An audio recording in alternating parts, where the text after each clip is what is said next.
Bismillahirrahmanirrahim. Today we will discuss the important properties, important functions of T cells. How the T cells they function, how they are activated, and what is their part in immunity. When we talk about the functions of the T cells, they are divided into two main categories: regulatory functions and effector functions. Regulatory functions they are mainly performed by helper T cells, while effector functions they are performed by cytotoxic T cells. If we talk about the regulatory functions, T cells they produce few important interleukins, few important cytokines. For example, they produce interleukin 2, which causes the activation of CD4 cells and CD8 cells. T cells they produce interleukin 4 that help B cells in making the antibodies, especially the immunoglobulin E molecules. Helper T cells they also secrete interferon gamma, and this interferon gamma it enhances the killing by the macrophages or phagocytes. So these are the important regulatory functions of the T cells. If we talk about the effector functions they are performed by cytotoxic T cells or CD8 T cells. These cytotoxic T cells they can kill the virus infected cells, tumor cells, and the allografts.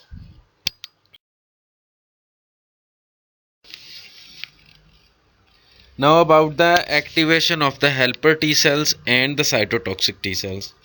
Their activation is almost similar with only a difference of the major histocompatibility complex.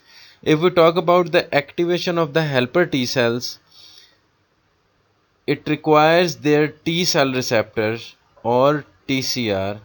Their TCR should recognize a complex on the surface of antigen presenting cells. Now the antigen presenting cells they can be dendritic cells, they can be macrophages, or they can be B cells. So the T cell receptors of the helper T cells they should recognize a complex on the surface of antigen presenting cells, and the complex that is present on the surface of antigen presenting cells that consists of antigen and class 2 major histocompatibility complex protein. Similarly, if we talk about the activation of the cytotoxic T cells, it is mandatory that their T cell receptor should recognize a complex on the surface of antigen presenting cells, and that complex that consists of the antigen and class 1 major histocompatibility complex. So this is a rule. Whenever there is involvement of helper T cell, there is involvement of class 2 MHC, and when there is involvement of cytotoxic T cell, there will be involvement of class 1 MHC. So in both the cases, helper T cell or cytotoxic T cell, if we multiply the CD4, the 4 of CD4 with 2 of major histocompatibility complex, that answer should be 8.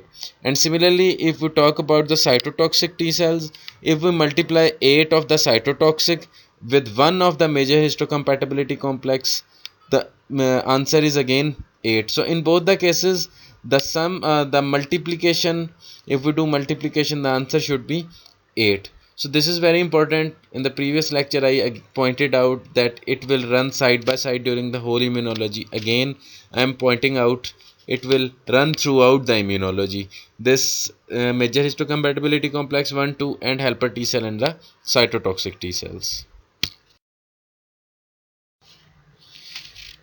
Let's have a quick look how the helper T cell that is activated. If we talk about the helper T cell, it begins when the microbe is ingested by the antigen presenting cell. Antigen presenting cell, as I already pointed out, that may be dendritic cell, that may be a macrophage. So when the dendritic cell or the macrophage it ingests a microbe, the microbe that is a foreign antigen that is then cleaved into small peptides.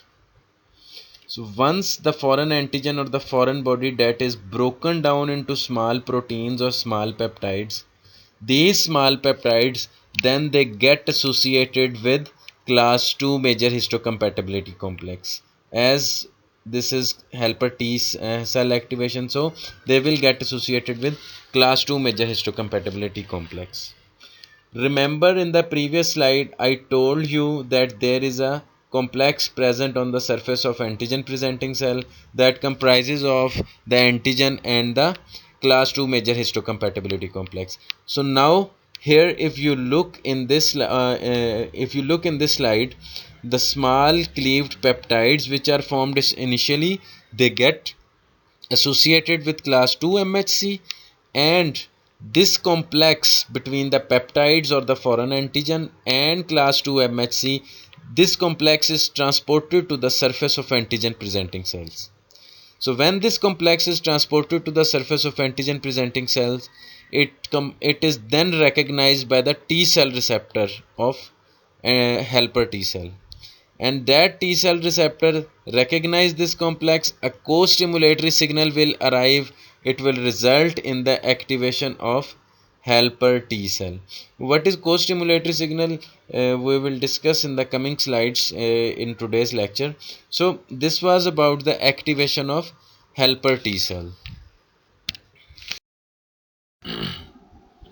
So now if we talk about the activation of the cytotoxic T cells, that is exactly similar to the activation of the helper T cell. Let's suppose if we consider the antigen presenting cell, that is the macrophage or the dendritic cell. If the antigen presenting cell itself it gets infected with the virus it gets entry into the cytoplasm of the antigen presenting cell. There the virus it will start replication, it will produce its viral protein, and those viral proteins they are the foreign antigens. They then form a complex with the major histocompatibility complex type 1 proteins, and then they are presented to the surface of the antigen presenting cell, and the T cell receptor or the TCR of the cytotoxic T cells, they then get attached to them or they recognize this complex, and ultimately it will result in the activation of the cytotoxic T cell when a co-stimulatory signal is present. So it is exactly the same whether it is the antigen presenting cell that is affected or whether it is some other cell, then other body cell like the mucosal cells, the epithelial cells, if they are infected by the virus. The mechanism that is exactly the same. Ultimately the co-stimulatory signal will arrive and it will result in the activation of the cytotoxic T cells. Co-stimulatory signal is the central key for the activation of cytotoxic T cell, for the activation of helper T cells.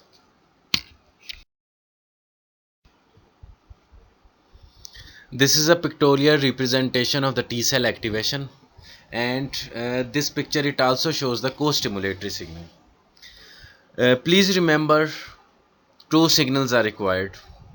The initial signal or the primary signal that involves the interaction of T cell receptor that recognizes the complex present on the surface of the antigen presenting cell, and that complex that comprises of antigen and the major histocompatibility complex. The MHC, it may be class 1 or class 2 depending upon the type of the T cell that is being activated. So this is the signal 1.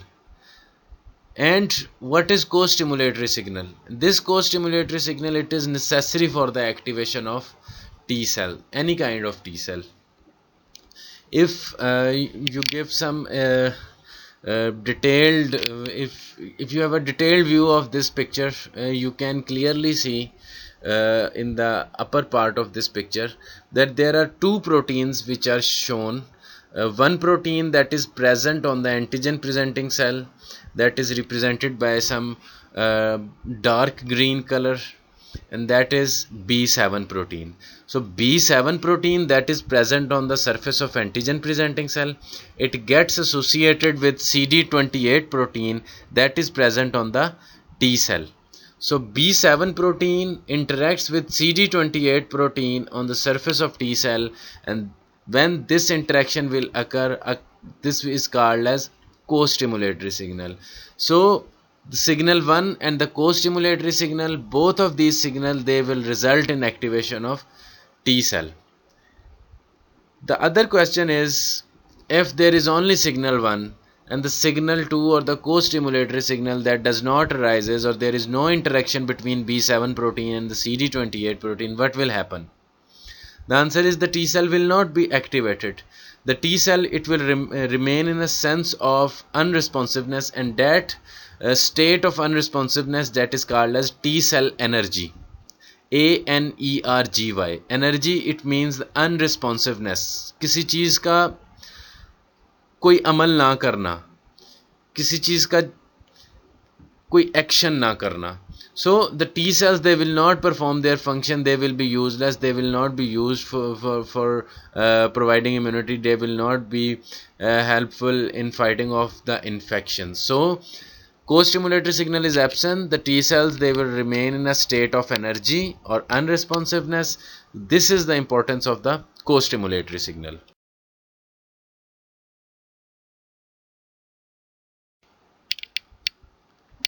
So this is the text about the co-stimulatory signal. You can see that interaction of the antigen with the major histocompatibility complex protein and the T cell receptor, and the second is the co-stimulatory signal B7 protein on antigen presenting cell. It interacts with CD28 protein on the helper T cell.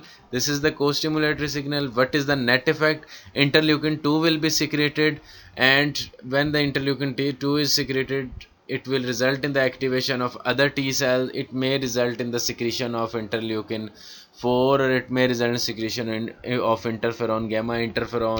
Interleukin 4 may result in activation of immunoglobulins. Interferon gamma may result in activation of macrophages. So this is the bit a few lines of the text about the co-stimulatory signal. So no co-stimulation, energy occurs, state of unresponsiveness occur. An important point, the last one, the self antigens or the body's own protein, they do not have a B7 protein, and when they do not have a B7 protein, they will not result in this co-stimulatory signal. And this is the reason that T cells, they are not activated against the self antigen, and the absence of this B7 protein on the self antigen, it prevents the development of autoimmune diseases.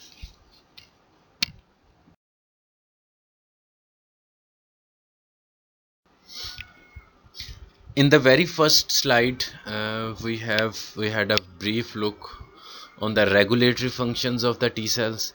Now let's have a brief look on the effector functions of the T cells. When we talk about T cells, they are of two types: CD4 positive T cells and CD8 positive T cells.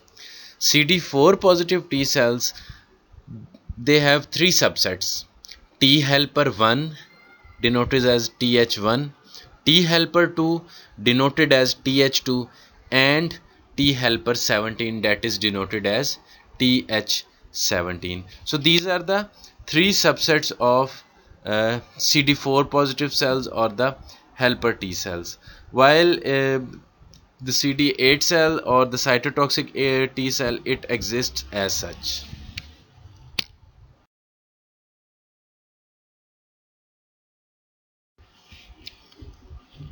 So T helper 1 cells or TH1 cells, they are mainly involved in the delayed type of the hypersensitivity reactions or the type 4 hypersensitivity reaction. They secrete very important cytokines, that is the interferon gamma, and this interferon gamma, it activates the macrophages, and macrophages in turn, they kill the intracellular microbe, especially the Mycobacterium tuberculosis, mycobacteria, which cause the mycobacterial infection.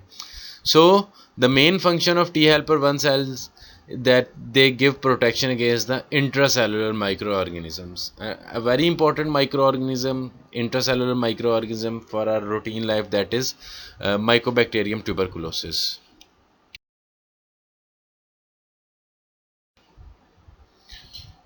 T helper 2 or TH2 cells, they secrete a very important cytokine, that is interleukin 4, and this interleukin 4, it increases the production of the antibodies from B cells or the plasma cells, especially the level of immunoglobulin E, that is directly related to the secretion of this interleukin 4, and This T helper 2 cells, they also causes the secretion of interleukin 5, and this interleukin 5, it causes the activation of eosinophils.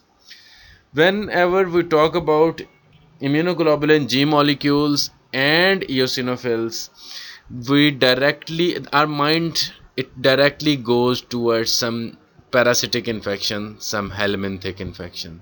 So the main function of Th2 cells is that they give protection against the helminthic infections.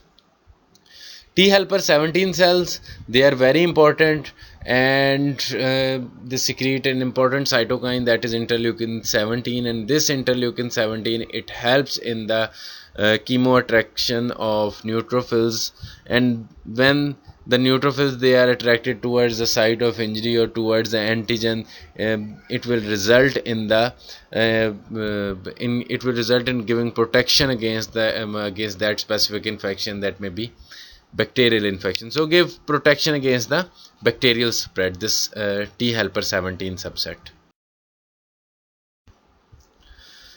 CD8 cells, they are important. They are also called as cytotoxic T cells. These cytotoxic T cells, they destroy those cells which have been infected by the virus. They have destroy the tumor cells. They have a very important role in the graft rejection. Graft rejection is an important topic that will be studied later on in the immunology. CD8 positive T cells or cytotoxic T cells, they are activated by interleukin 2. One very important function of these CD8 cells, CD8 T cells, that is the secretion of these perforins and granzyme. These perforins and granzymes, they are very important. How they perform their function, we'll see in the next slide. When we talk about the perforins, they create small channels or small pores or holes in the membrane of the cell, membrane of the foreign antigen, membrane of the bacteria.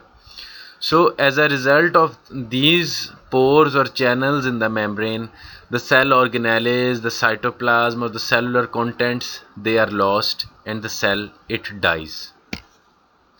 And granzymes, they are proteases in nature, and as we all know, the cell membranes, they contain proteins, they are made up of lipoproteins.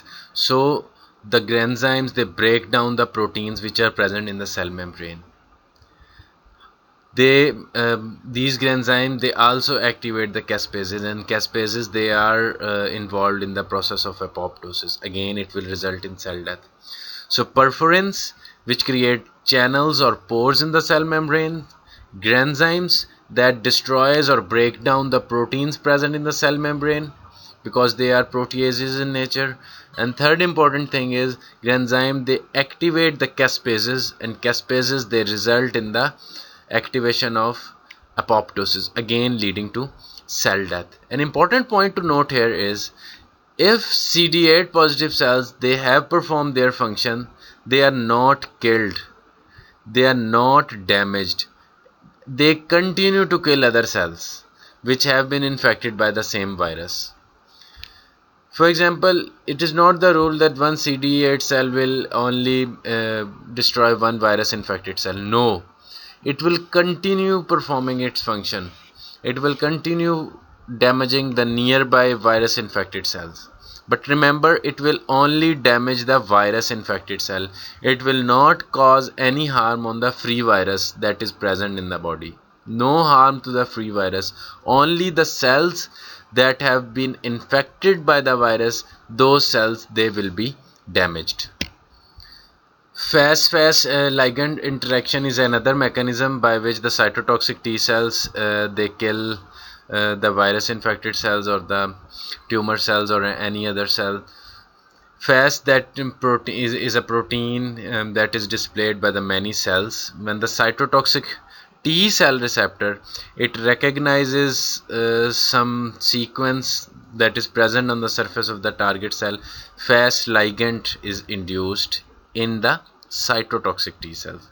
So here we are talking about the cytotoxic T cells. Remember, these are all processes, they are about the cytotoxic T cell. So the cytotoxic T cell receptor, it recognizes some signal that are present on the surface of the target cell and the Fas ligand that is induced in the cytotoxic T cell. So this Fas, it then combines with the Fas ligand, resulting in the apoptosis of the target cell. The target cell that may be infected by the virus, or that may be a tumor cell. So this is Fas ligand interaction. Another mechanism by which the cytotoxic T cells can kill the virus infected cells or the other cell, that is the antibody dependent cellular toxicity. Now, what is antibody dependent this antibody dependent cellular cytotoxicity? The antibody, it bounds to the surface of the infected cell, and when it binds to the surface of the infected cell, it is recognized by immunoglobulin G receptors that are present on the surface of phagocytes like macrophages or natural killer cell. And when that immunoglobulin is recognized by the that is present on the surface of the phagocytic cell, that is recognized, it will result in the killing of virus infected cells. This antibody dependent cellular cytotoxicity, it is also helpful in killing the parasitic the infections that are caused by parasites. So it is helpful in causing the killing of parasites.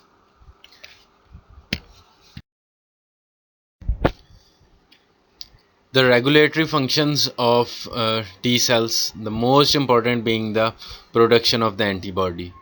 The antibody production, it may be dependent on the T cell, or it may be independent of the T cell. When we talk about the T cell independent antibody production, it is usually true for the capsular bacteria. Again, the process that is the same, exactly the same process. Like if we say the antigen, it gets associated with immunoglobulin M molecule or immunoglobulin D molecule, then this antigen and immunoglobulin complex, that is internalized by the cell, or that is then transported into the cytoplasm of the cell.